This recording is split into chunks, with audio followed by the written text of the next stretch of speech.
In my last video about decision making, you could see that I really value making good decisions, but I also have a hard time doing it. Thankfully, however, decision making is a skill that we can improve through constant repetition. We can overcome paralysis by analysis and indecision by building the skill of decision making. Now, when it comes to building the skill of decision making, there are two ways that you can go about doing it. You can either do it the informal way or you can do it the formal way. The informal way is super simple, and you usually use this when you're either tempted to do something that you don't feel comfortable doing, or you are about to do something that you know you shouldn't be doing. The informal way to build the skill of decision making is to say the phrase, "You can't go wrong doing right," when you are tempted to do something you shouldn't do. When you're tempted not to finish your schoolwork and go watch TV, just say, "You can't go wrong doing right." When you are tempted to forge that signature to speed up a business deal, "You can't go do wrong when you're doing right." when you are tempted to eat all the cookies before you have had lunch, just say, "You can't go wrong doing right."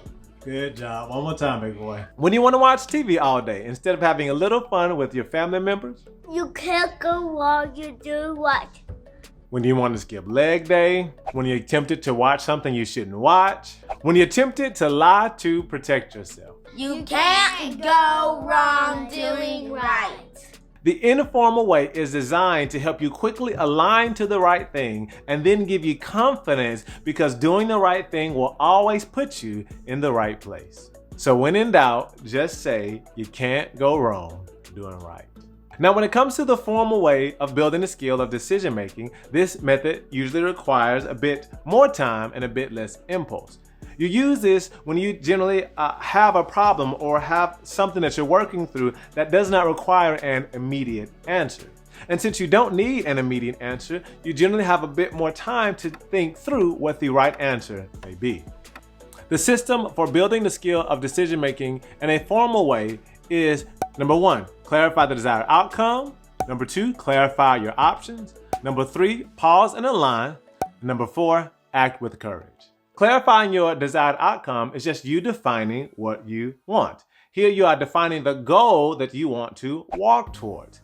In my other video, I had to pick between being happy and being healthy. No matter what the problem is, however, you have some type of outcome that you desire to achieve.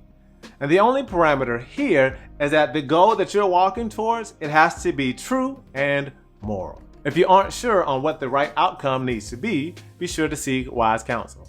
And as always, if you are a disciple of Jesus, be sure to ask him for wisdom about what is the right outcome that you should be walking towards. Once you have clarified the outcome, you can now clarify the options. If clarifying the outcome represented the goal that you are walking towards, then clarifying the options represents the different paths you can take and which one you can take that will get you to your goal the best way possible. There are an infinite amount of paths that you can take on any given day, but only a few of them will actually get you to your goal. Limit the path that you want to take to 2, but no more than 3. This limits the amount of variables you have to work with and makes making the right decision that much easier. So you've clarified your desired outcome, you know the goal you want to get to.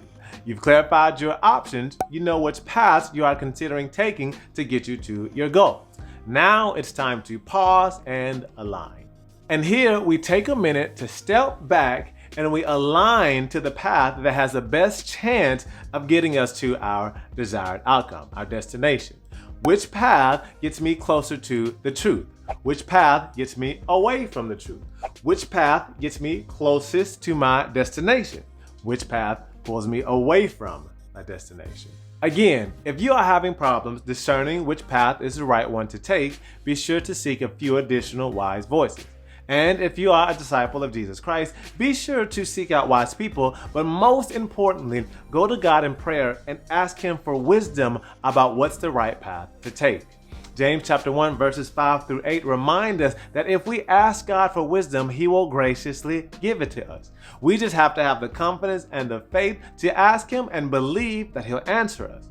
Proverbs chapter 3, verse 6 reminds us that if we acknowledge God in every way, He will direct our paths. And once we know what path we need to take, it's time to execute. But you know as well as I do that making the right decision is 50% information and 50% emotion. We can know the right decision to do, but if we don't have the courage and the confidence to make that decision, then the right decision won't get made. This is why the fourth step is so important. Yes, we need right information in order to make the right decision. Yes, we need to know the truth in order to make the right decision. But we also need courage and confidence in order to make the right decision. Once we get to step 4, we can see with clarity if you have a decision-making problem or a desire problem.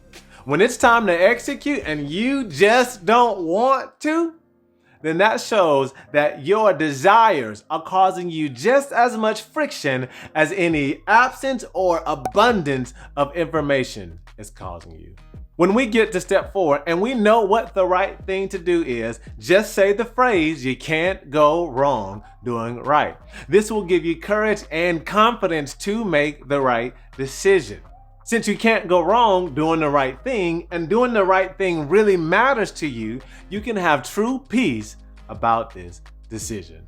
But if your resistance is so great that you ignore what you have found to be the right thing to do, you don't have a decision-making problem, you have a desire problem.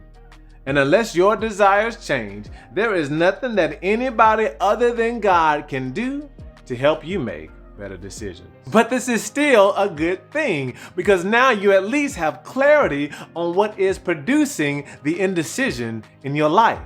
Either it is the inability to know what's the right decision to make, or it's the inability to change your desire. And any clarity is better than no clarity. Whenever you feel any significant friction in your life caused by indecision or paralysis by analysis, I encourage you to build the skill of decision making. The better you get at it, the better and more effective you'll be at making the right choice.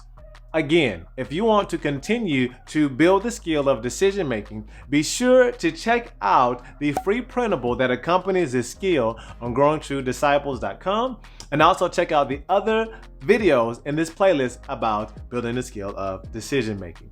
My name is Nathan Wiggins. God bless you. Thank you for watching. And remember, submitting to Jesus isn't just a one-time big decision, but a lifetime of intentional choices. Have a great day.